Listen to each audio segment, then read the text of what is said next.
हाय ma'am. हाय. So माझा तुमच्यासाठी एक प्रश्न आहे.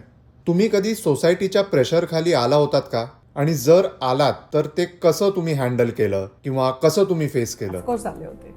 आपल्यातला प्रत्येक जण याला फेस करत असतो.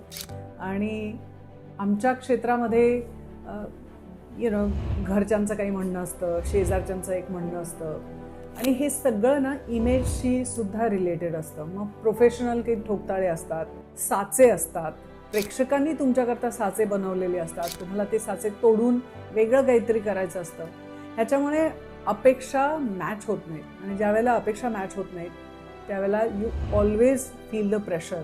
You will find the disconnect. पण कुठेतरी कधीतरी तुम्हाला कॉम्प्रोमाइज करायला लागतं, आणि कधीतरी त्यांना त्यांच्या अपेक्षा कॉम्प्रोमाइज करायला तुम्ही शिकवायचं असतं. त्याला थोडी करेज लागते, थोडा पेशन्स लागतो, आणि ओपन माइंडेडनेस लागतो. तुमचं काम हे आहे की तुम्ही कन्सिस्टंटली, वेळ लागला तरी चालेल, स्वतःचा साचा एक तयार करायचा असतो.